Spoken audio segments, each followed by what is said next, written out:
Good morning, everybody, and welcome to another episode of Environmental Social Justice. I'm your host, Wendy Nystrom, and welcoming to our first show of 2024 is Keith Malone of RE+ Events. Welcome, Keith. Thank you. Thank you. Now, you have been on the show a few times now. You're one of my favorite people because although you are brilliant and smart, you are engaging and you know what you're talking about. So could you please tell people real quick, being the program director for hydrogen at RE+,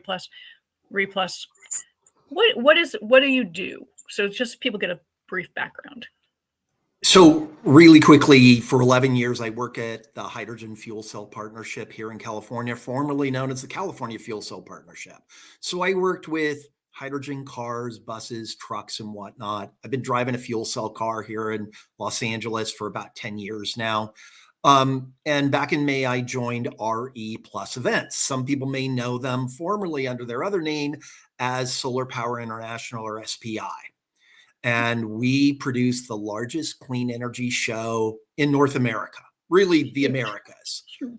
So we bring together solar, wind, microgrids, energy storage, and hydrogen. And they brought me in, their words, not mine, as their first subject matter expert, to focus on hydrogen, to really help integrate hydrogen into our education, into our exhibitions, exhibitor spaces and whatnot, and to really make sure that when people come to this event that they get the full breadth of renewable energy and clean energy. Yeah, and clean energy is, a topic near and dear to both of our hearts. I'm going to get real simple real quick, because I did have some friends question what hydrogen was, because one girlfriend did say, "Oh, you mean water?" I'm like, close. Hydrogen, we're talking about H2 hydrogen. Water is H2O, so that oxygen molecule. So we're just talking about the gas. And we're not lighting it on fire. We're putting it through a fuel cell to generate energy. Could you briefly explain how a fuel cell works, start to off gas? So fuel cells are the opposite of electrolyzers. So if people who are familiar with electrolyzers basically simply put an electrical current, and they use it to split the oxygen from the hydrogen. Fuel cells are just the opposite side of the coin, in which they bring back together that oxygen and that hydrogen. And in fact, we have things called reversible fuel cells that do both in the same unit. So fuel cells, basically, the oxygen and hydrogen molecules are highly attracted to each other. Yeah. Hydrogen likes to combine or attach to other molecules. And so the fuel cells are designed to take advantage of that attraction, and they create a very powerful electrical current for whatever your needs are. And then the output is water. And basically, if you think about it, that water can then be used again, split it again, whatever. And the water that comes out is really potable. You can, in theory, you can drink it. I've had people who drink it, and they're like, it's not awful. There's no impurities in it, really. It just tastes. There is a taste that you get with water. I mean, when water is filtered and processed for our drinking water, there are flavors added, for lack of a better term, because pure H2O doesn't taste great. We need those minerals added in that we're used to. Yeah, and I would also offer that as of late, there's a bigger discussion of using hydrogen for things like for combustion purposes. Yeah. Some people have concerns about it because it does produce NOx, but my sense has been the amount of NOx that produced is less than what some people might think. And in fact, I think some of the people who are concerned about it you don't find them really mentioning about the NOx levels that are coming out of it. So it always feels like. I'm just going to really introduce you. It's just NOx, nitrogen, just so people know. We're talking about nitrogen. Sorry, folks. Yeah.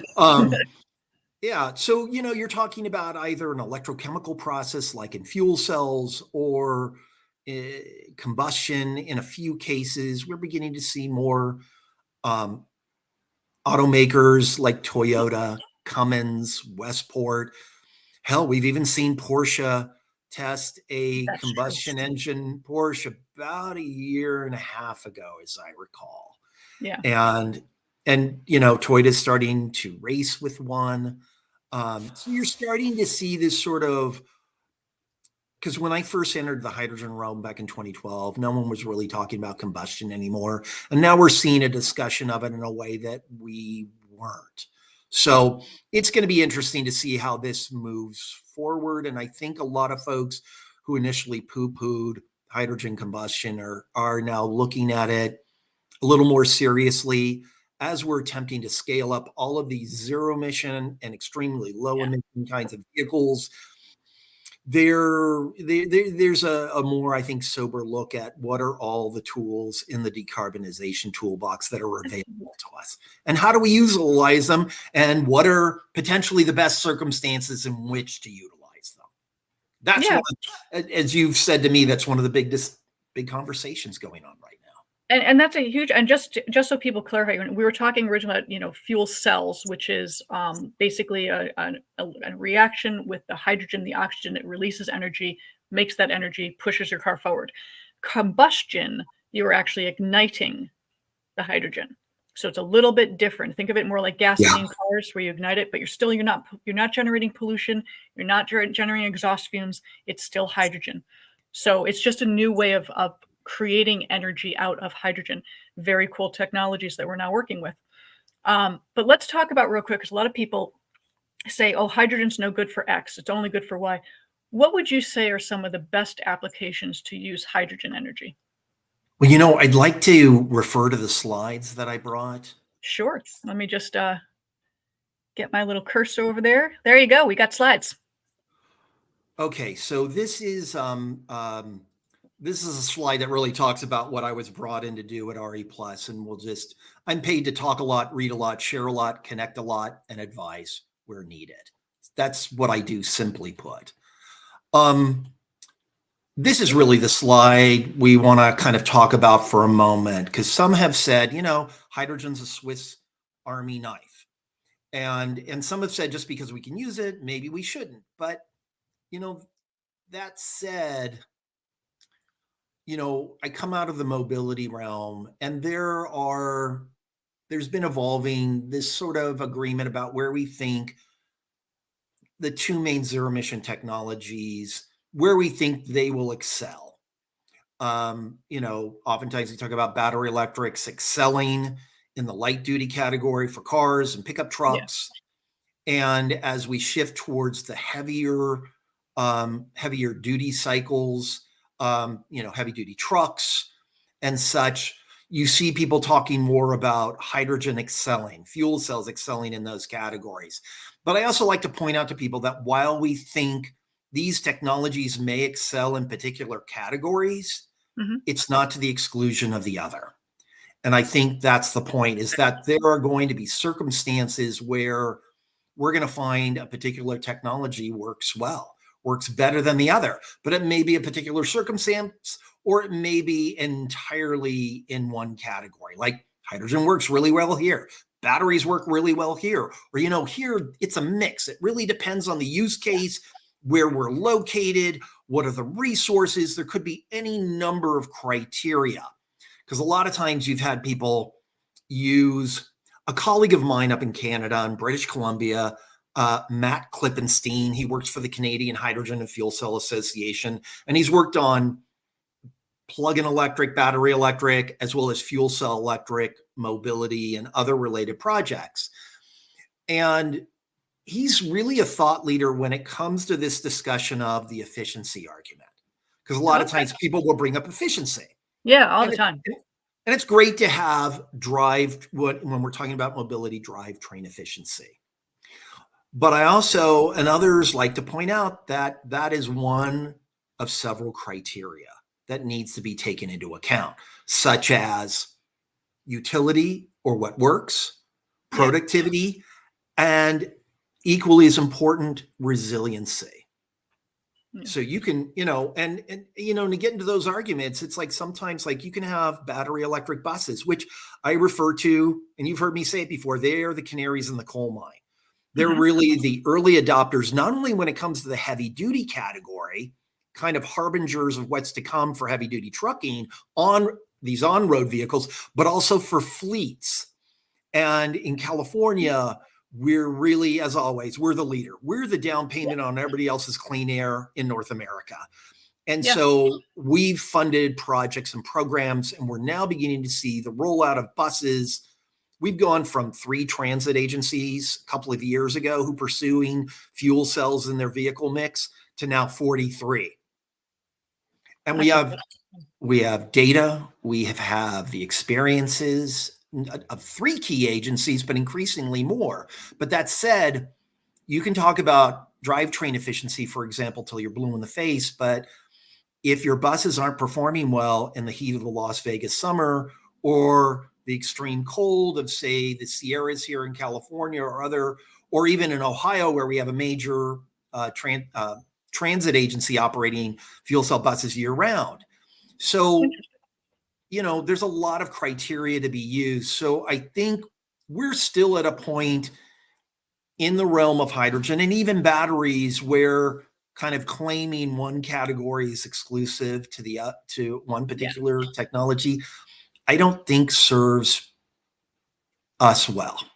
No, of course. I mean, is it okay if I take down the slide? And I'd like to share the next slide. Oh, okay. So a lot of times these discussions sometime are born out of the fact, I like to say that fuel cells are from Mars and batteries are from Venus. And for years, I've had conversations with folks from the battery community. Some of them not ones I really enjoyed. I've been mansplained way too much by Tesla bros. Sorry to use those terms, but that's condescension, dismissiveness, know-it-allism, and they're not fun conversations, and I avoid them now like the plague just because they're just not helpful for anyone. But it dawned on me because it often felt like we were talking past each other at times, and there wasn't really an understanding of kind of where everyone's coming from. And my working thesis is that the reason you have these two communities talking differently is that I would argue that in the battery community, they have a very large percentage of startups compared to the fuel cell and hydrogen community, where we have a much smaller percentage. And so we talk differently. Startups tend to talk about the future. That's really where their value is.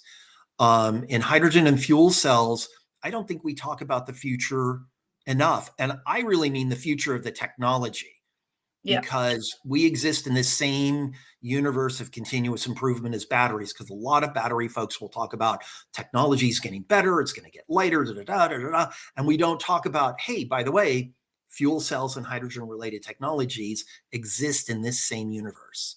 And we're going to see improvements in range, in size, in efficiency, in output, all of these same kinds of targets that you have for batteries, for whatever the use case is. So that's why I like to use this sort of slide to get things to kind of start that conversation. So I don't need these slides. I'm sorry? You're setting a baseline for people to understand that you're not trying to compare similar things.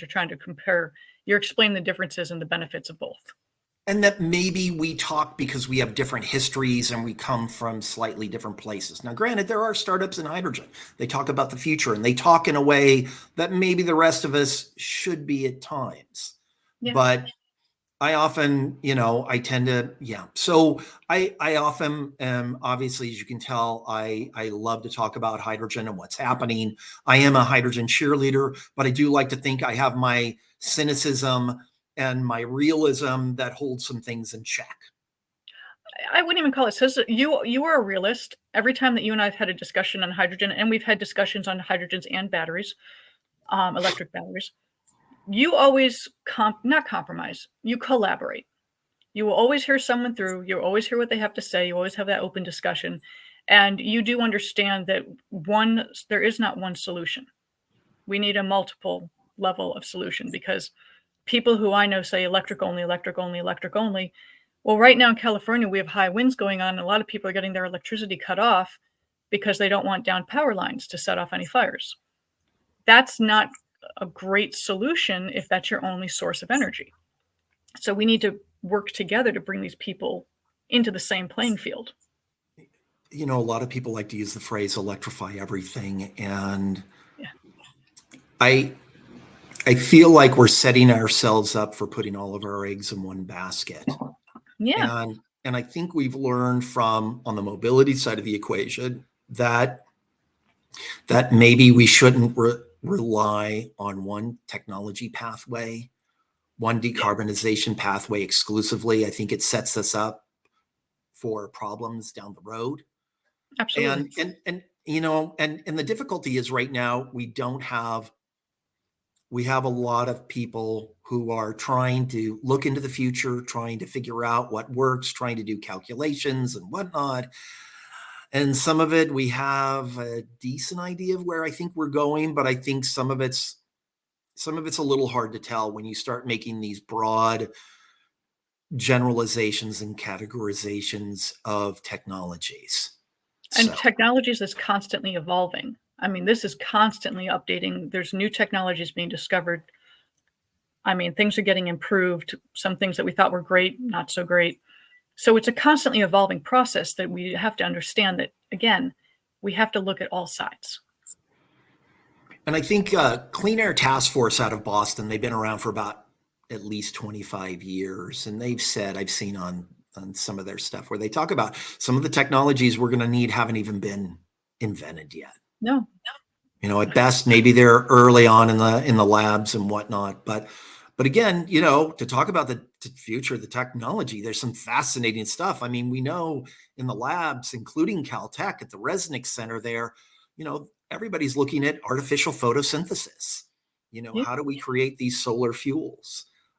There's a lot of interesting stuff. And right now, like we're finally seeing commercialization of metal hydrides for storing hydrogen at really great volumes. You've got companies like GKN and others that have shown up at our shows.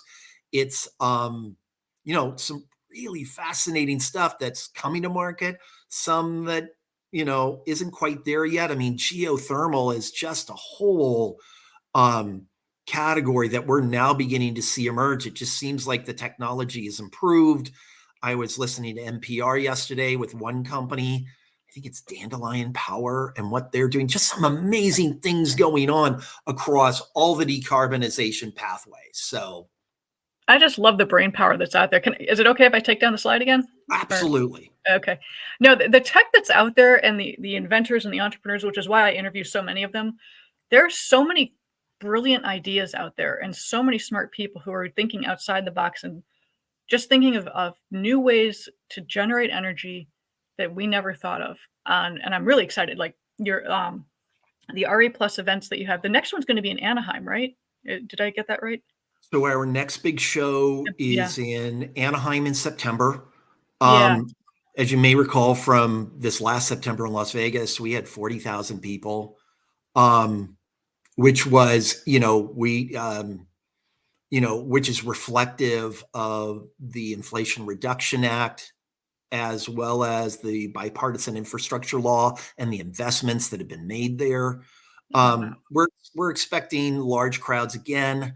We're planning to kind of meet those expectations. We have some interesting stuff that hopefully we're going to be able to talk about. I'll be able to come back probably we get closer to the show to really kind of talk about what's going to be there, who's going to be there, some really interesting things.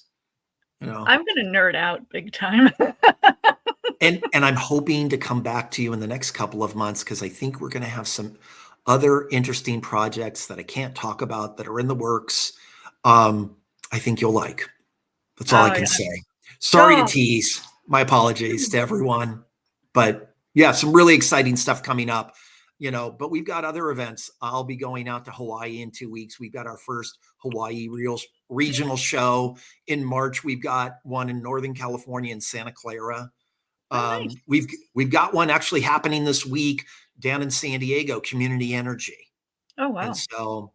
so a lot more happening on the North American West Coast for us. And I'm just glad to be part of that. So Well, I honestly can't think of a better person because you are, as I said, very knowledgeable, but you talk to everybody, you get along with everybody.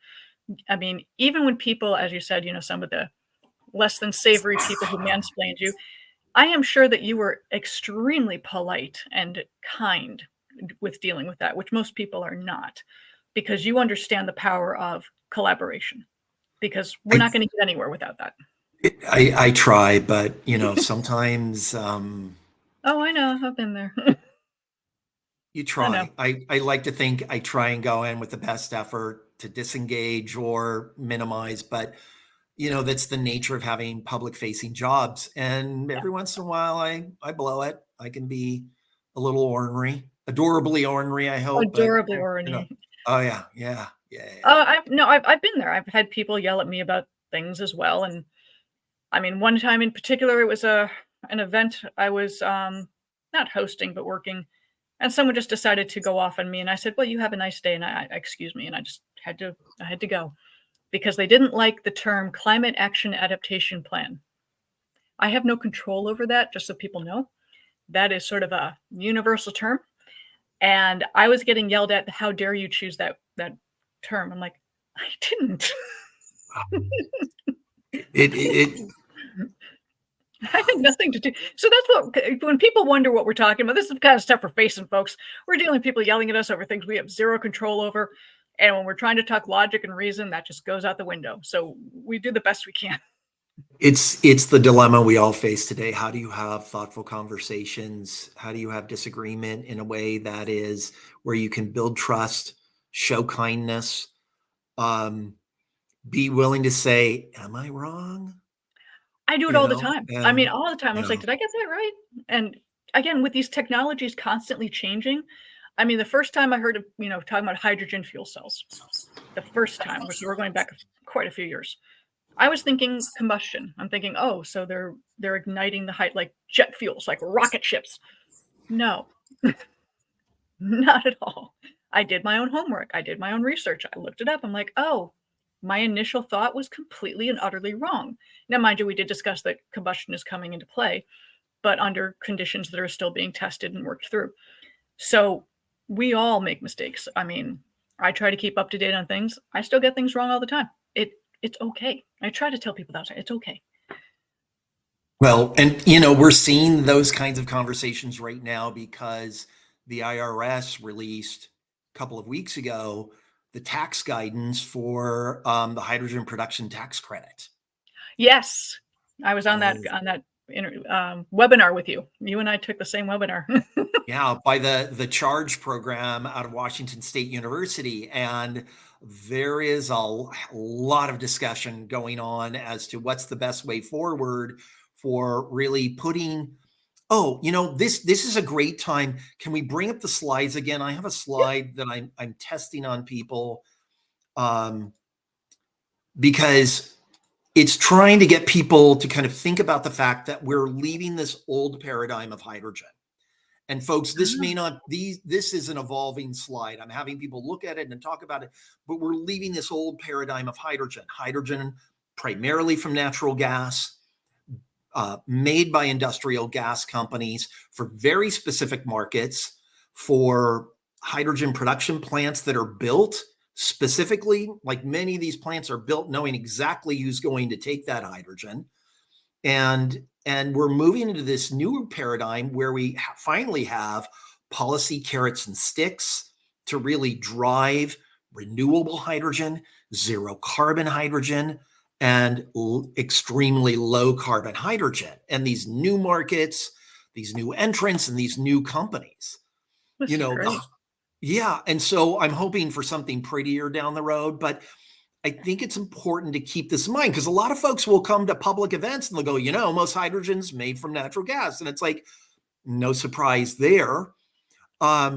It's really, yeah. So but there's no pivot sometimes from some of these folks. It's a criticism.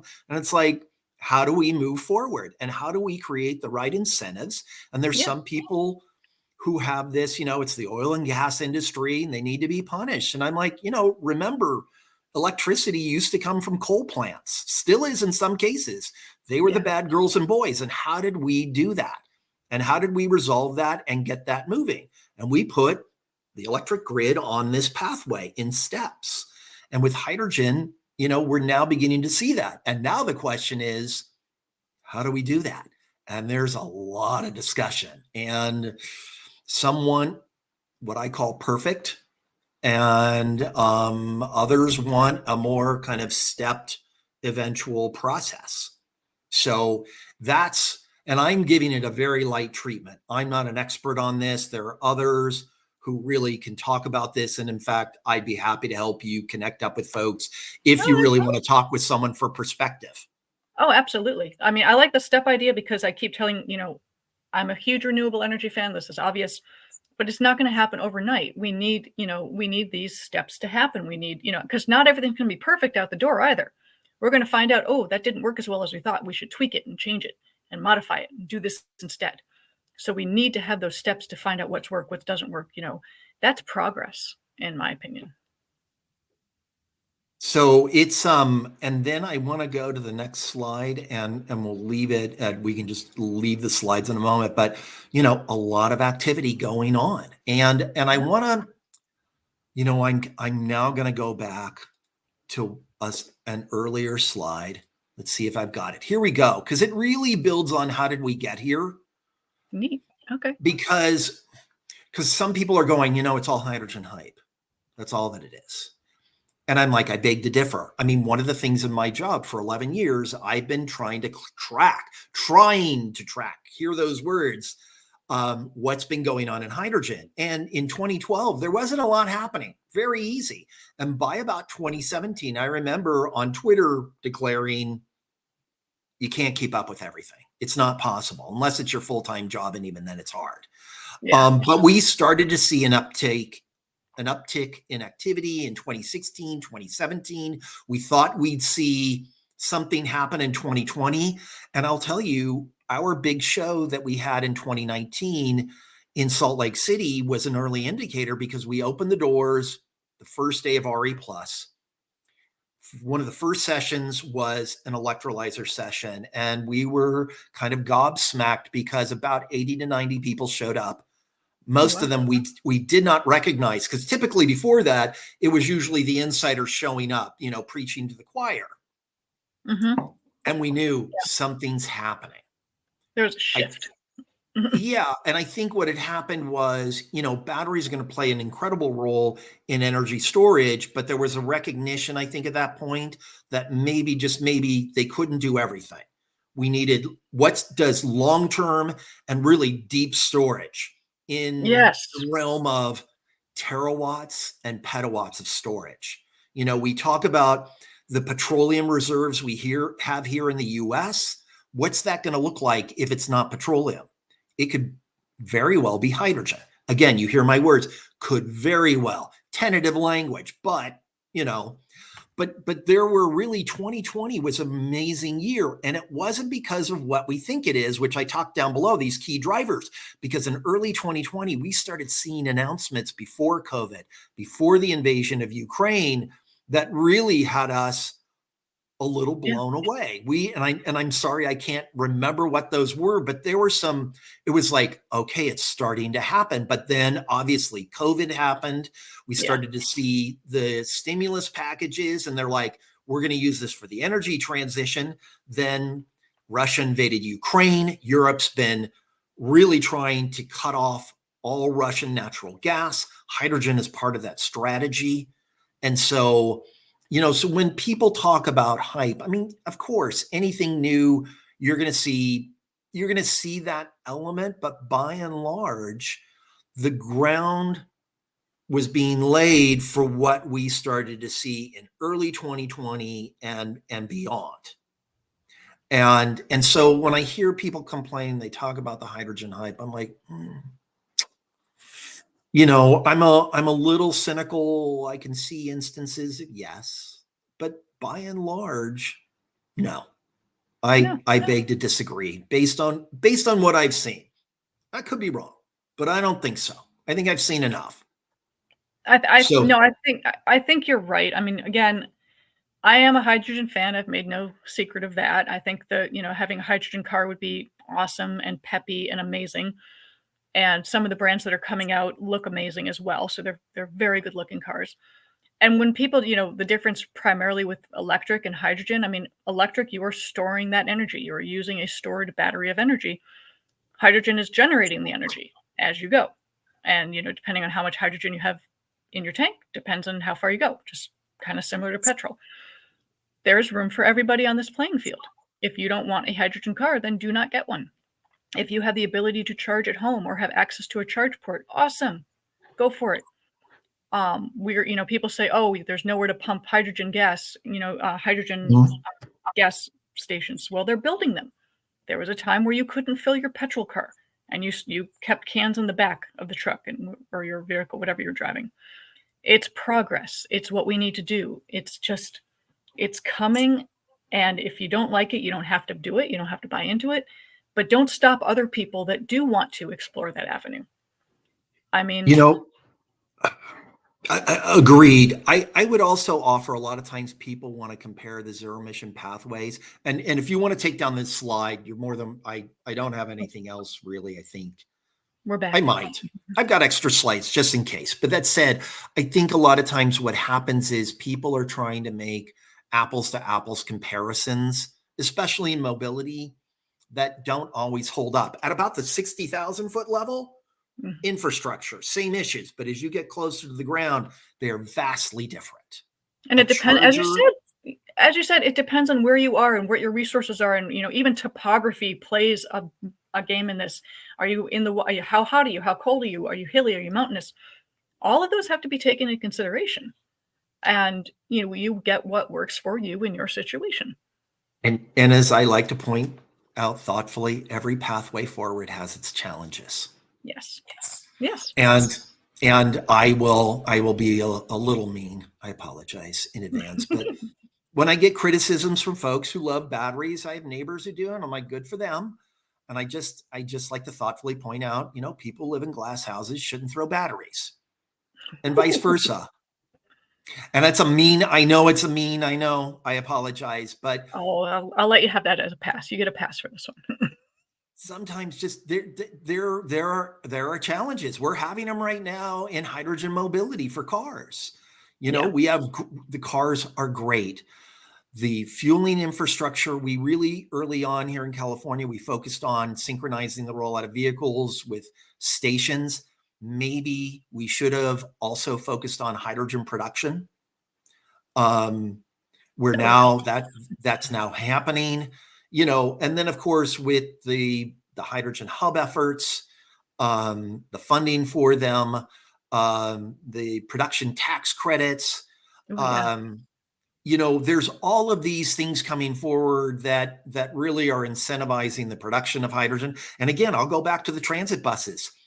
They need a heck of a lot more hydrogen than the cars do, and that's going to benefit the cars. Sometimes we've used the phrase, light duty needs heavy duty and heavy duty needs light duty. The cars need the trucks and buses to drive larger volumes of production. That'll drive down the per unit costs, per kilogram costs. The light duty sector will help hopefully drive down the cost of components. That would be nice. Yeah. Because cost is a very, very important discussion. Even with any vehicle, because you want to make sure that everybody can afford these kind of cars and not be stuck in a situation that's no longer obtainable. Absolutely. Yeah. And so if people want, we've kind of gone a little over the 30-minute mark, but if people wanted to learn more about hydrogen, can they call you, or is there a resource that would be more viable for the people to learn more? Can we go back to the slides for a second?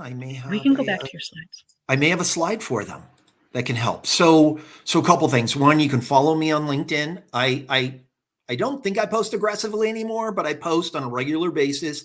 I don't just post anything. I post things that I think that are interesting, that'll give you some perspective. Sometimes I'll include comments. But one of the things I do that has enabled me to kind of stay mostly up to date with hydrogen is I produce I'll call it a newsletter, but really I distribute news clips and I do what others don't. A lot of hydrogen newsletters, because some of you are probably out there like, well, I get hydrogen news clips. Yeah. But what I do is most of them that you get have the link to the story, the headline in the first paragraph, which typically repeats the headline.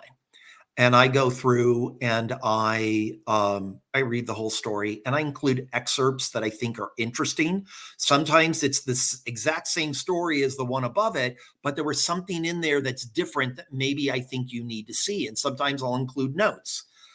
And this is and so I did that at the Fuel Cell Partnership, and we brought it over to RE Plus, and it's co-branded with the partnership and RE Plus.